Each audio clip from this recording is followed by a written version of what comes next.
All right, this is the worst punishments in human history. Let's get into it. Let's start with the bad and slowly work our way towards the stuff of nightmares. Number 10, the Rat Dungeon. If you were alive in London, England during the medieval period, you would have definitely heard about the Rat Dungeon, since this punishment struck paralyzing fear into the hearts of even the most hardened criminals. This was a cell that was located at the bottom of the London Tower, where prisoners were shackled and chained in complete darkness. But here's the thing, the dungeon was connected to the nearby river and just below the river's waterline, so that when the water levels rose, all the rats that lived along the riverbed would be pushed out of their shelters and forced to swim downstream. This would of course lead the hungry and angry rats towards the entrance of the dungeon, where they would then come face to face with the prisoner. But to the unlucky prisoner, he never actually saw anything, and all he would hear were the soft scurries of the rat's feet entering the dungeon. And in a matter of minutes, these soft noises were in the hundreds and all around him. These angry and aggressive rats would then begin to take small bites from the prisoner, who had no way of defending himself. Now he might be able to shake the rats off for a few hours, but eventually the prisoner would pass out from pure exhaustion. And while he slept, the rats would continue to take bites from his. That sounds horrible. Oh my god. They just toss you into like an empty pit full of rats. And you can't even move because you have all these chains on you. Yo. Flesh. Eventually, when he would wake up, he would discover hundreds of bites throughout his entire body. But it didn't stop there. The prisoner was left here for days or weeks on end, depending on his crime. But towards the end of the medieval period, this form of punishment just got more and more deranged, eventually becoming a form of execution, where prisoners would just be thrown in the dungeon and forgotten about. Number 9, Holy. the rack. This was yet another punishment that. Could you imagine you get pulled over and you have a little bit of, weed on you and you get arrested and they're like, all right, you're going into the rat pit.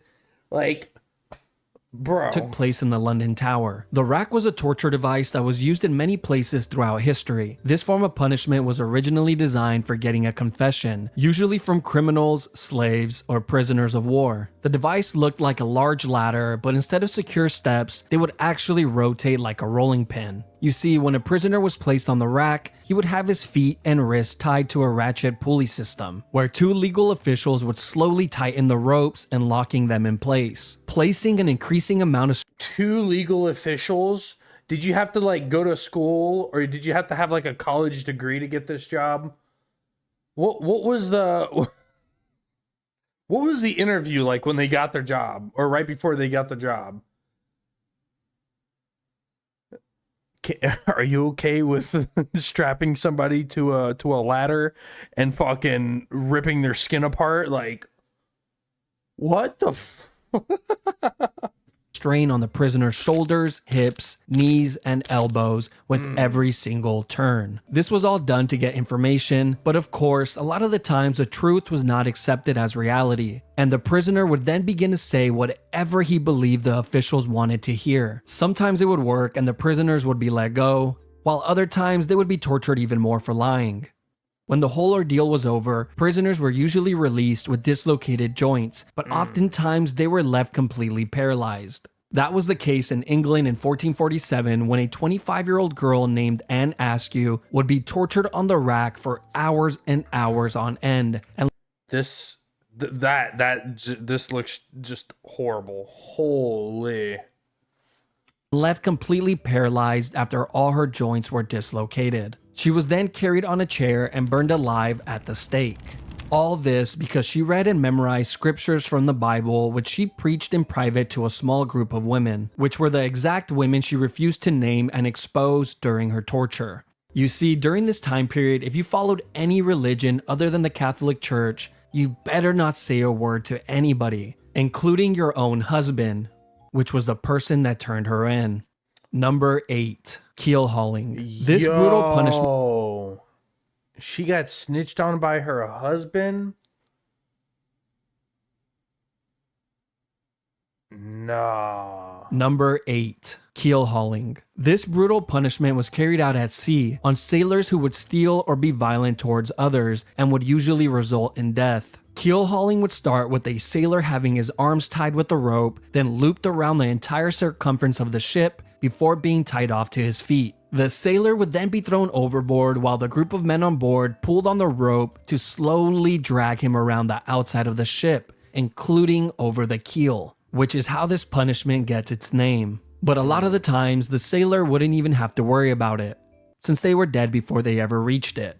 Kinda just depends on how hard the guys on the rope feel like working that day.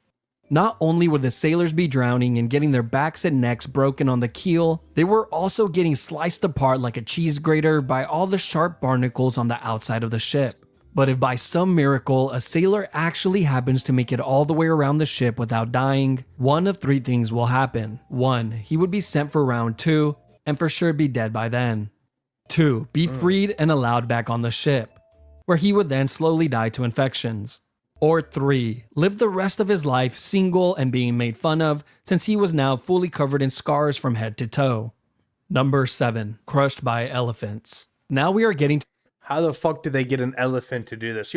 First of all, pirates were brutal people. Like, they're pirates. Like, it's not how like Captain Jack Sparrow was in the movies. No, pirates were actually brutal. Pirates still exist today. the part of the list where living is no longer an option. And back then, how do they convince an elephant to? This form of punishment has been used by many countries throughout history, but was most recently used by India in the 19th century, which is really not that long ago if you really think about it. Like, your great-grandma could have witnessed one of these. What type of crimes would you have to commit to be crushed by an elephant, you might ask? Well, apparently if you failed to pay your taxes, that was good enough. And of course, stealing or being an enemy soldier was also a great way to become a tortilla. But the most disturbing case in history was when the 4th Mughal Emperor of India ordered an enormous amount of criminals to be crushed to death in a single day, simply because he was bored and needed some entertainment. The guy who forgot to pay his taxes, crushed. The man who stole an apple from the local market, crushed. The little orphan who jaywalked across the street, crushed. The man who murdered his... Could you imagine you're playing ball with your friend, either like probably here in India soccer, but like basketball, or you're throwing the football, and you ran across the street to go retrieve the ball, and you didn't take the sidewalk, or you didn't take the crosswalk? Crushed. Neighbor and added his remains to a large pot of tomato soup, then fed that soup to his family and watched them eat it from the shadows with a creepy smirk on his face. He's alright. Apparently he makes a damn good soup.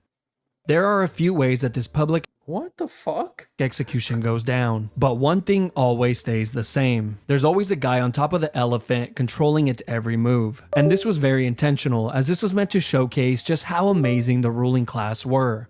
I mean, look at them. They can control an elephant. Now be impressed.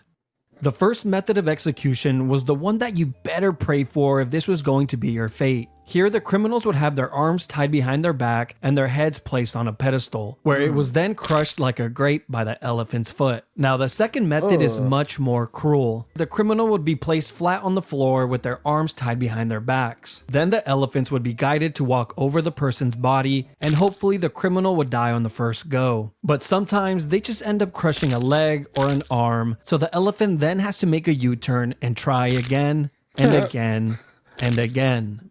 The final and worst way is when a highly trained elephant was guided to slowly crush the person limb by limb. They would first crush the arms, then the legs, and then poke holes in them with the tusk, until eventually dealing the final blow to the head or torso. This is the more theatrical route that rulers like the 4th Mughal love to take, and made for a truly traumatizing experience for everyone. Except for the 4th Mughal. He loved it. Number 6. Impalement. Probably one of the grossest and most cruel forms of punishment on the list. This has been used by a few countries throughout history, but was most recently used in Egypt in the 17th century, usually against criminals that were highway robbers, grave thieves, or anyone who would try and start a rebellion. This punishment would start by having a criminal lay flat on their stomachs with their arms tied behind their back. They would then be sliced open with a razor to increase the size of their back door. And as soon as that incision was made, the cut would be lathered with paste to instantly stop the blood. They would then thrust in a long wooden stake that was the width of a man's arm, which was sharply tapered on one end. They then begin to hit the wooden stake with the mallet, Oh! pushing it further and further in. And of course, the stake was greased up beforehand to make this process a lot smoother. And once the stake has popped out of the criminal's shoulder, head, or mouth, they were pretty much long gone. He is then planted next to a busy road, like a Halloween decoration, to remind everyone that this is what happens when you break the law. They will be left there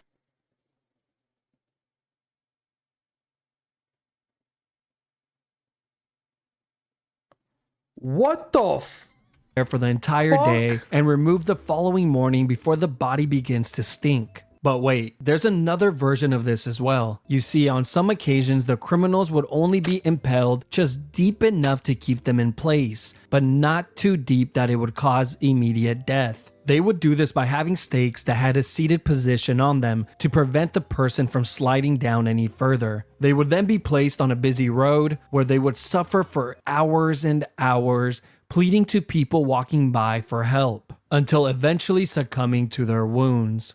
Number 5. Poena Cullae. Poena Cullae is Latin for penalty of the sack, and that's exactly what it was. I thought it couldn't get any worse.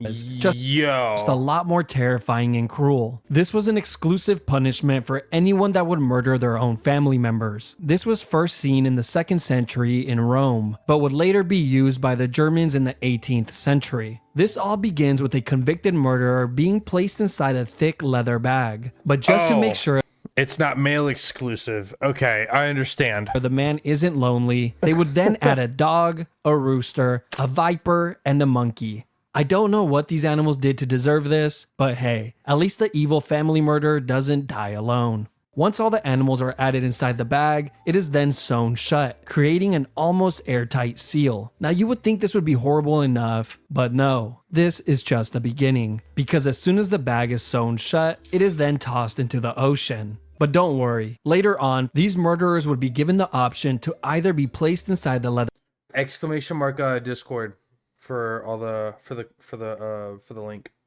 bag or be sent to perform at the Colosseum, where they can perform the act of being mauled to death in front of all of their loved ones and peers. You know, at least they had the bag is sewn shut, it is then tossed into the ocean. But don't worry, later on, these murderers would be given the option to either be placed inside the leather bag or be sent to perform at the Colosseum, where they can perform the act of being mauled to death in front of all of their loved ones and peers. You know, at least they had the option. Oh, shit. Number 4. Rats. No problem. This I is one of appreciate the you. most sick punishments in all of human history, and it involves the use of rats. I will cover 2 of them here as they are very similar. The first use of this form of punishment dates back to 1568 during the 80 Years' War. A Dutch leader named Diederik Sonoy would often use this method of punishment, which involved placing a rat inside of a clay bowl, then placing it topside down on a prisoner's stomach, chest, face, or groin. Then the back of the bowl would be heated with either a torch or some coals, causing the rat to go into a full-on panic, trying to escape from the heat. And its only way out was to burrow into the human. Once inside, it would continue to chew and tear apart whatever was in its way, desperately And these aren't like lab grown rats. They went out in the fucking backyard. Right? They weren't like lab grown rats where like the environment was clean and they had like, you know, a wheel to fucking exercise and all. No, these are these were rats that they got from the backyard that were disgusting and full of infections and diseases. These rats are fucking, and I'm sure they were fucking huge too. searching for a way out. Holy. Eventually, the rat finds its way out of the maze and survives. The same could not be said for the prisoner. But the second method was much, much worse and was highly secretive since it was used under the guidance of the dictator Augusto Pinochet, where he held power from 1976 through 1983. They called it the rectoscope, and I'm sure you have already figured out where this is going. Yes, it's exactly what you think. They would place a tube on a prisoner's back door, then insert a rat inside of the tube. The rat would then begin to burrow its way in. These people were so sick that they actually expected the prisoners to answer questions while this was going on. Eventually, the rat would find its way in and begin to move forward to find its way out. Nobody really knows how many people died from this punishment, but we do know that a ton of people went missing when this dictator was in charge. They let a rat crawl through your ass.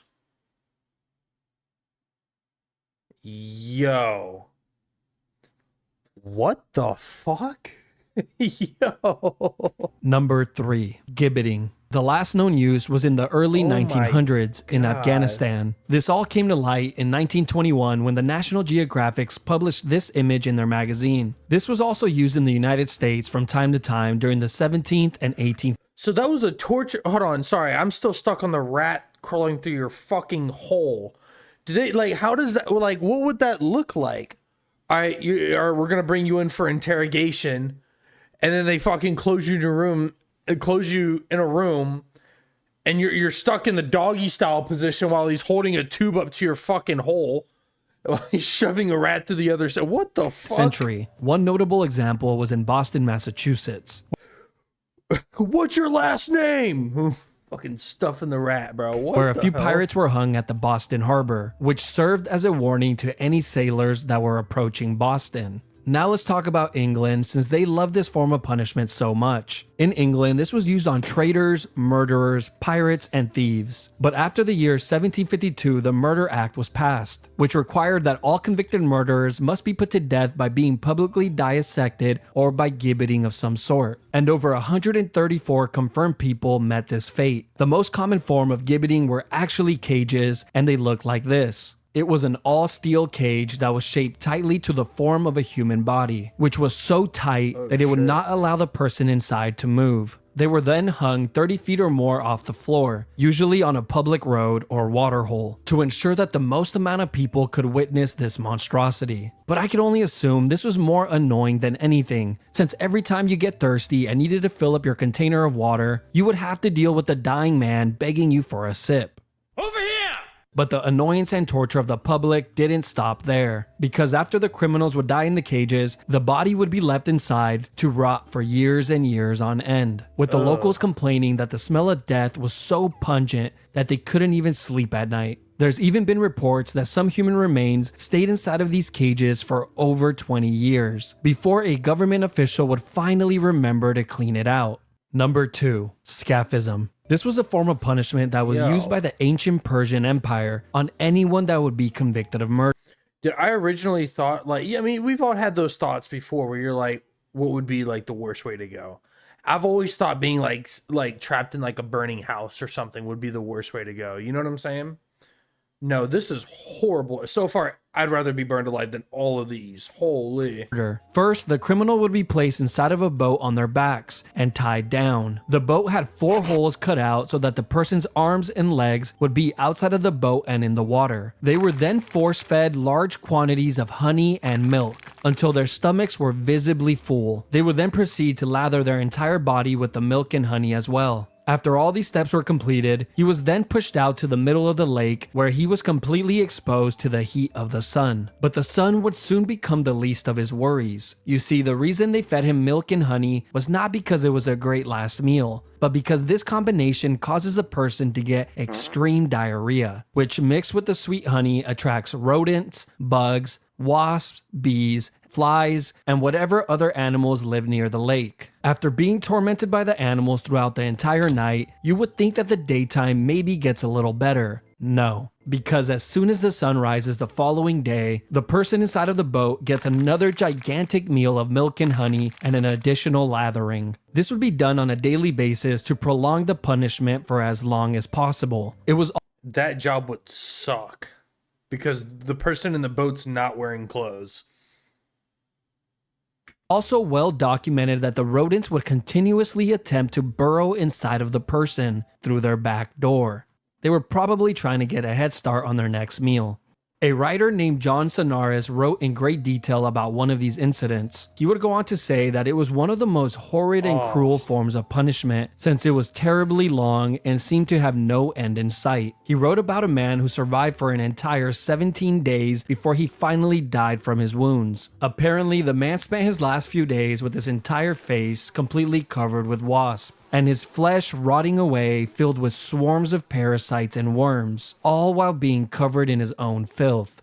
Number 1. The oubliette. Oubliette simply means to forget in French. This was a punishment that was used in many places throughout history, including in the London Tower, which had a small and confined room called Little Ease. Not only was this room pitch black, it was also so small that prisoners could not sit, stand, or lay down while inside it, and they would be left in this uncomfortable position for days on end. One of the most famous oubliettes is not the one in the London Tower, but in the neighboring district of Warwick, inside of Warwick Castle. Sit in a empty room. I'm sure it gets worse, but so far I'd take this over anything else. Holy. I don't want a rat in my ass. Here, deep underground in the castle's dungeons, is a very small and narrow cell, completely made of stone, which has a metal door to close it shut. Prisoners were tossed inside of the cell and forgotten about, as the name implies. The prisoner would just have to sit there and wait for their inevitable death, which usually came in a few days from dehydration or starvation. Now, of course, this would be the best case scenario, because in reality, most of the time there would already be a rotting corpse inside of the cell to keep the new prisoner company. The previous occupier of the cell would serve as a daily reminder of his upcoming fate. But that's not the only companions that he will have, since the underground dungeons are completely infested with rats that have developed a Never mind. taste for human flesh. But wait, there's more. These oubliettes existed in many of the castles throughout Europe, and in recent times they have actually discovered these dungeons with dozens, if not hundreds, of human remains inside of it, as proof that they were hardly ever cleaned. Like in Leap Castle of Ireland, where in 1900 during the castle's renovation, a worker found a small opening behind a wall inside of the chapel. This hole had an 8-foot drop that led to a large oubliette, and what the worker found inside shocked him, since it was filled with so many skeletons that they needed multiple cartloads to clear it all out. But just when you think this section is over, it just keeps on giving. You see, there's been many stories of men who have been placed inside one of these dungeons and kept alive for years and years on end, surviving off crumbs of food and minimal amounts of water, prolonging their inevitable demise for as long as humanly possible. These cells were sometimes even placed on ground level so they can hear the voices and laughter of the people outside. An experience that they will never get again in this lifetime. Holy, yo, those the worst punishments I've ever heard in my life. Good enough. He has some good videos. Definitely go check him out. Peace out.